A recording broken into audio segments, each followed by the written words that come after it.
सुमन से दूर रहना। सुमन को अगर एक खरोच भी आई तो तुम पर मुसीबतों का जो पहाड़ टूटेगा उसका अंदाजा भी नहीं है तुम्हें। काट दिया? मैंने अपनी आंखों से देखा कि तू अपनी गाड़ी से सुमन को कुचलने वाली थी।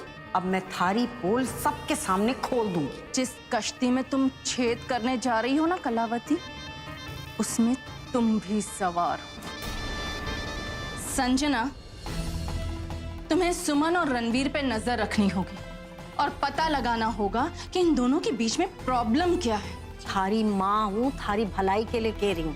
चाकरी करनी है ना थारी को, अपनी सास की कर, नूपुर की जिसके पास घर की तिजोरी की चाबी है। मासा, मुझे आपसे कुछ जरूरी बात करनी है। रणवीर जी कहाँ चले गए?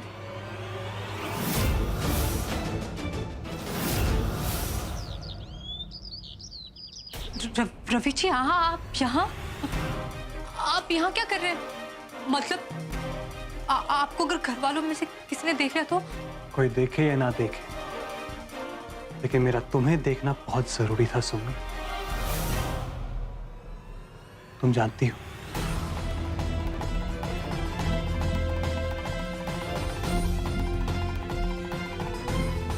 एक पल भी तुम्हारे बिना गुजारना मुश्किल है। और अब तुम तो घर से बाहर निकल नहीं सकती, तो मैं ही आ गया। मासा, इस घर में बड़ा कौन है, मैं या नुपुर?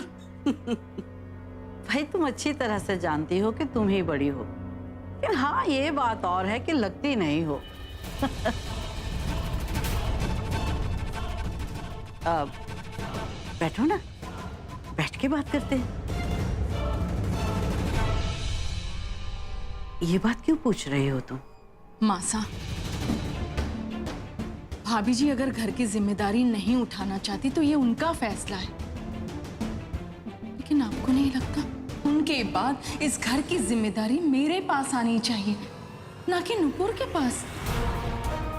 अब मैं दिल्ली से वापस आ गई हूँ मासा, इस घर की, इस परिवार की मंझली बहू हूँ। हाँ, वो है, पर मैं रसोई में खाना बना रही थी, आधा छोड़कर आई हूँ। वो दादी सा की तबीयत ठीक नहीं है ना, उनके खाना। मेरी जान, मुझे पसंद नहीं है कि तुम मेरे अलावा किसी और को इम्पोर्टेंस दो। तुम अभी कोई खाना नहीं बनाओगी, सिर्फ मेरे साथ रहोगी।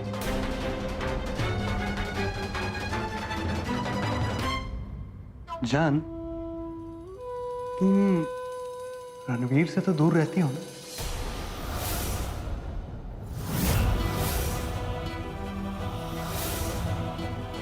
मेरा मतलब है कि ज्यादा अटैच तो नहीं है ना तुमसे? तो देखो ना, एक बार कहा तुम और उसने शराब छोड़ दी। मेरी सुम्मी को कोई और प्यार करे, ये मैं बर्दाश्त नहीं कर सकता हूं। वैसे तुमने रणवीर के साथ कुछ किया तो नहीं ना?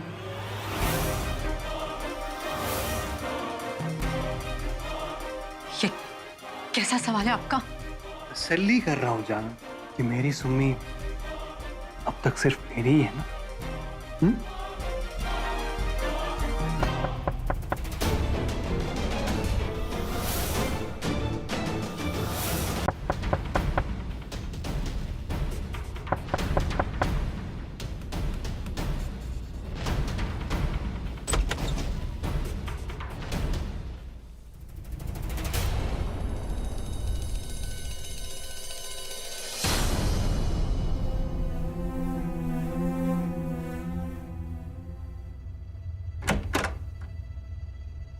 रणवीर जी, ये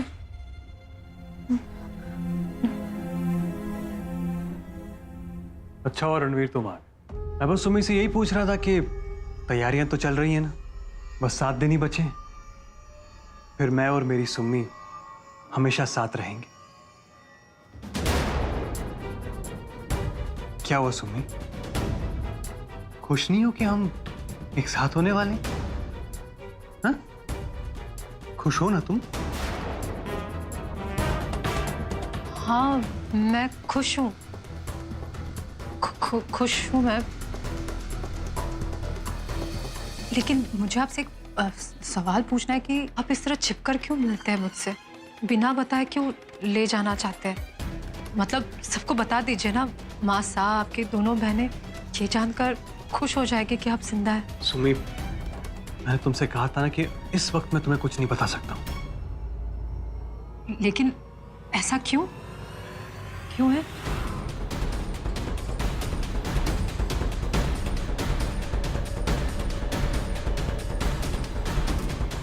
क्योंकि करोड़ों के घपले और 8 लोगों की हत्या का इल्जाम है मुझ पर।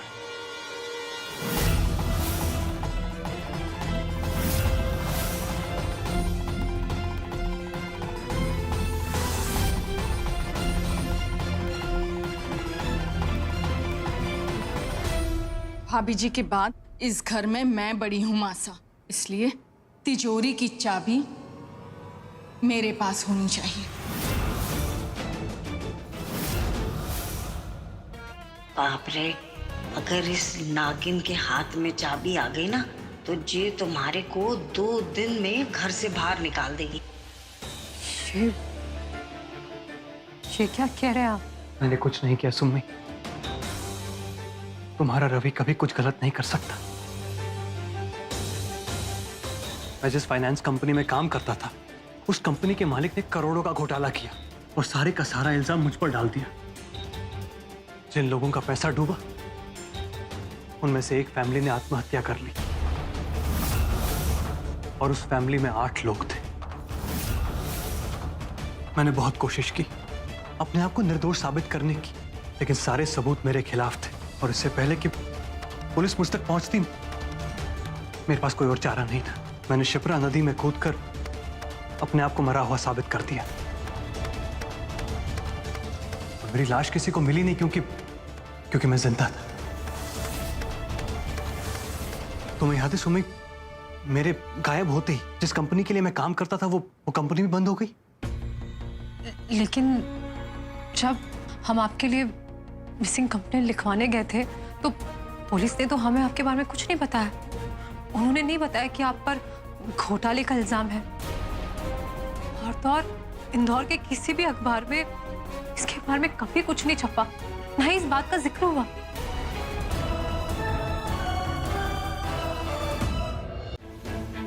तुम सही कह रही, क्योंकि ये सब मेरे दुबई के एक क्लाइंट की वजह से हुआ। मैंने उसकी बहुत हेल्प की थी, अपने बॉस से कहकर उसका एक बहुत बड़ा लोन पास करवाया था। उसने इस काम के लिए मुझे कमीशन भी ऑफर की, लेकिन मैंने एक्सेप्ट नहीं की। और जब मैं मुसीबत में पड़ा तो मैंने उसे कांटेक्ट किया। उसी की कार्गो शिप में मैं छिपकर दुबई गया। उसी ने पुलिस को यह केस रफा दफा करने के लिए बहुत मोटी रकम खिलाई। सब कुछ उसने करवाया। वहां जाकर मुझे पता चला कि वो कितना बड़ा आदमी है, करोड़ों का काम है उसका, और मैं उसी के लिए काम करने लग गया। और आज देखो, आज मेरे पास पैसा, पावर, सब कुछ है। लेकिन इतने कम वक्त में इतना सारा पैसा? सुमी, तुम शक की नजर से मत देखो मुझे। तुम्हारा पति कभी कोई गलत काम नहीं कर सकता।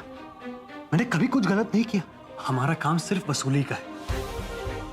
जो लोग उसका दिया हुआ लोन वापस नहीं दे पाते, हम उनसे पैसे वसूल करते हैं। और इसमें कुछ भी नाजायज नहीं है, कुछ भी इलीगल नहीं है। इनफैक्ट इसमें तो पुलिस भी अनऑफिशियली हमारी हेल्प करती है। हाँ सुमी, मेरा विश्वास करो।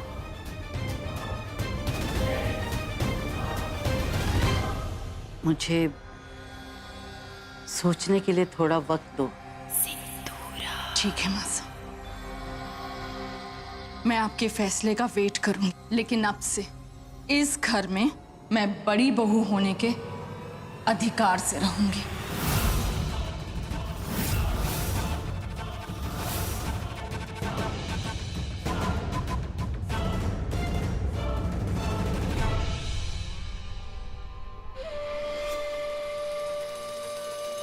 सिंधु,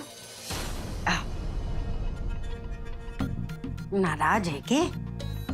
सिंधु, तुम्हारी बात को ना दिल से ना लगा। देख, हमारे को अगर थारी कोई भी बात बुरी लगे ना, तुम्हारा तो हक बनता है ना कहने का। आखिर तुम्हारी वो के में हाँ सगी बेस्ट फ्रेंड है। अरे दुनियादारी एक तरफ, हमारी दोस्ती एक तरफ, है ना?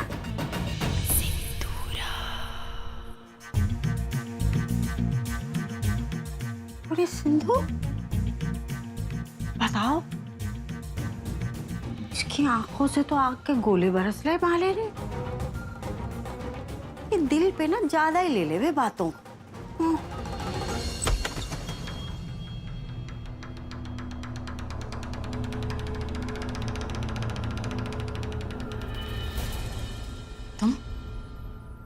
तुम यहाँ कब आई? हमारी बात कान खोल के सुन ले। आज के बाद तूने हमारी छोरी संजू के कान भरे ना, तुम्हारे से बुरा कोई ना होगा। धमकी दे रही हो मुझे? अपनी औकात में रहो कलावती। औकात में तो तू रह। कितनी गिर गई है तू, अंदाजा है थारे को?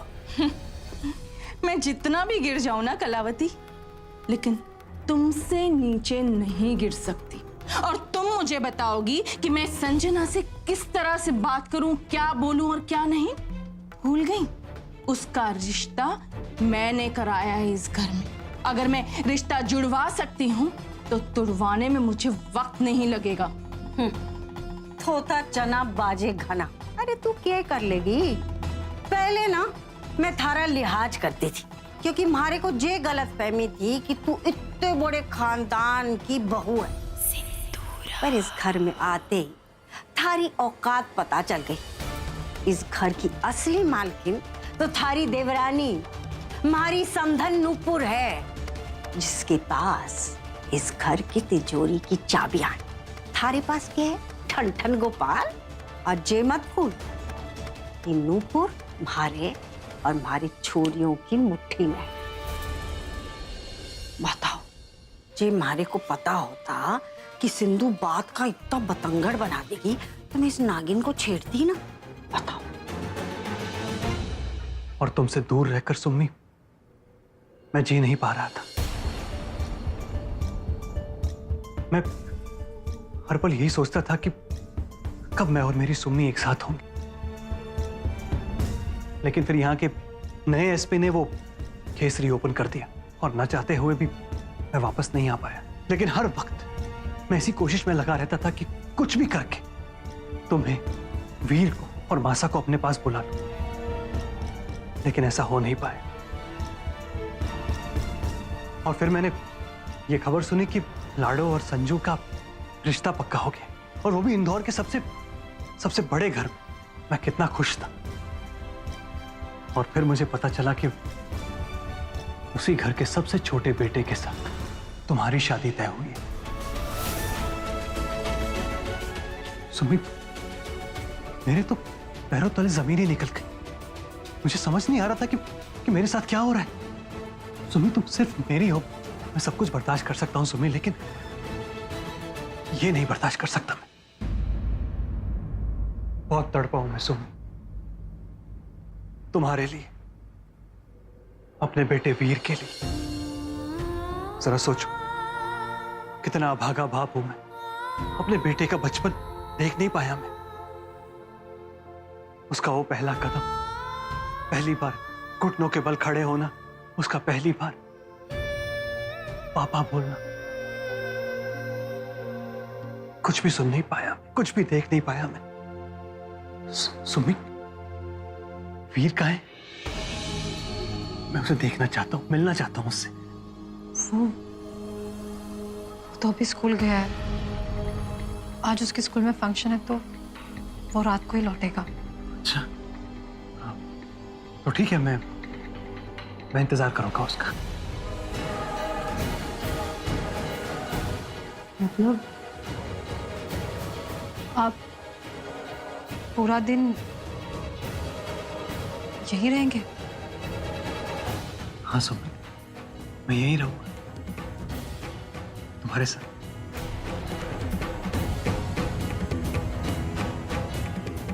लेकिन अब मुझे अभी खाना बनाना है, बहुत सारे काम हैं। सुमी, तो मैंने कहा ना, तुम सिर्फ मेरे साथ रहोगी और कोई काम नहीं करोगी। साथ मिलके वीर का इंतजार करेंगे।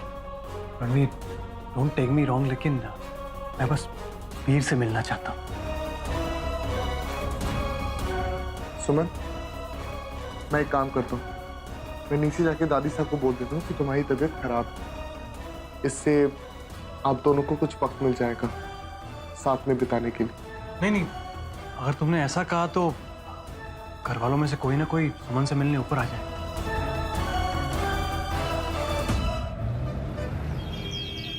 मैं तो दोनों के बीच में फंस गई हूँ। अगर नूपुर से चाबी लेकर मैं सिंदूरा को देती हूँ तो नूपुर नाराज हो जाएगी, और अगर नहीं देती हूँ तो सिंदूरा नाराज हो जाएगी। समझ में नहीं आ रहा कि मैं क्या करूं।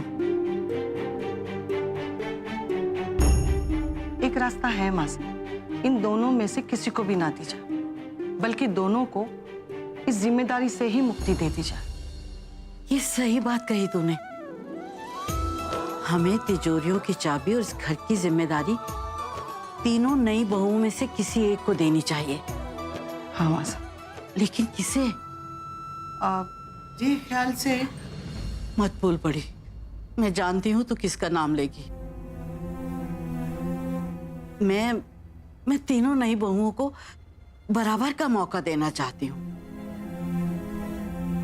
एक काम करते हैं, उन्हें बिना बताए उनकी परीक्षा लेते हैं, और इस परीक्षा में जो खरी उतरेगी तिजोरी की चाबी उसी की होगी।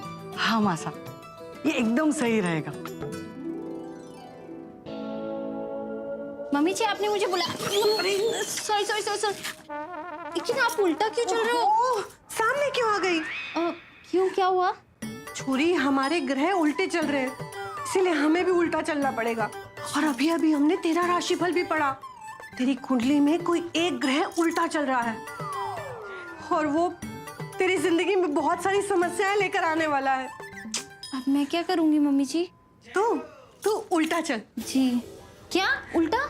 हाँ छोरी, उल्टा। देख, अगर कोई ग्रह उल्टा है ना तो उल्टा चलना चाहिए।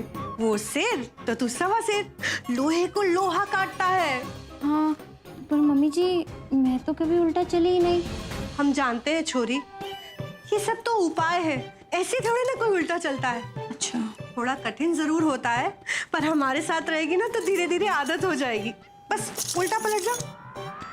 हाँ, ये बात। अब इसी तरह उल्टा चलते चलते किचन में जाके हमारे लिए चाय बनाकर लेकर आ। लेकिन ओके। अरे अरे अरे, उल्टा उल्टा। हाँ, बस 3.25 घंटे रह गए हैं, इसी तरह चलते रहो। और मम्मी जी अगर सीढ़ियाँ आई तो? चल, हम लेकर चलते हैं। दाएं बाएं, ठीक है? दाएं बाएं, दाएं बाएं, दाएं बाएं, बस इसी तरह चलते रहे। बाएं दाएं बाएं, बस चलती रहो धीरे धीरे। हाँ। अरे sorry sorry, what the hell is this happening? क्या चल रहा है ये? सिंदूरा भाभी, हमारे अंतरा के ना ग्रह उल्टे चल रहे थे, तो बस उसी का उपाय बताया था हमने इसे। वाओ, छोटी होकर भी घर की बड़ी बहू की जिम्मेदारी उठा रखी है, लेकिन काम तो देखो, बच्चों जैसी हरकतें करती घूमती रहती हो। पता नहीं मासा ने क्या सोचकर तुम्हें इस घर की जिम्मेदारी दे रखी है।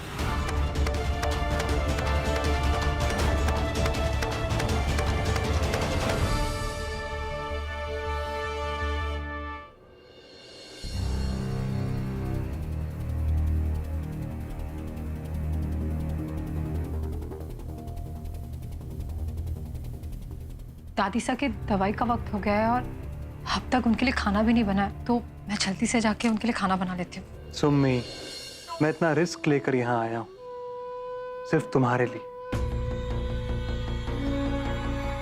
और तुम हो कि दवाई खाना बस इन्हीं सब में लगी हुई।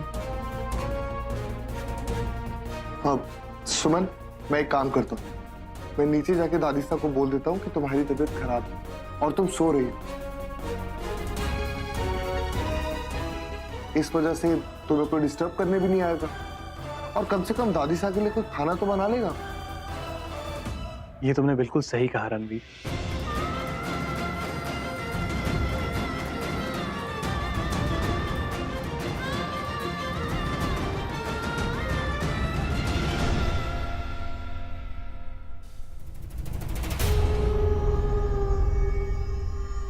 जितने प्यार से तुम रणवीर को देखती हो उतने प्यार से कभी मुझे भी देख लिया करो।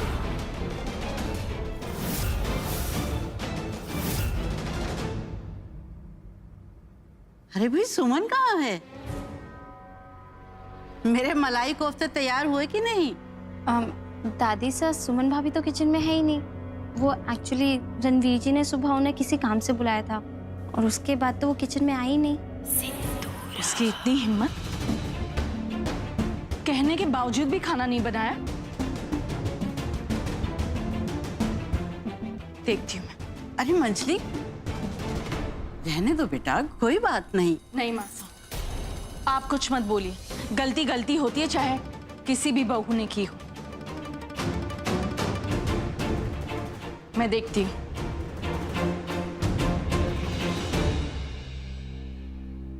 रणवीर छोरे, सुमन कहाँ रह गई? चाची, वो क्या है ना कि सुमन की तबीयत बहुत खराब है और वो सो रही। तो आई एम सॉरी, लेकिन आज का खाना वो नहीं बना पाएगी।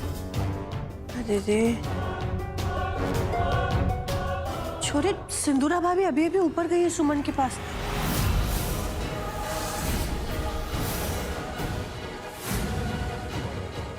कहीं उसकी नींद ना खराब हो जाए।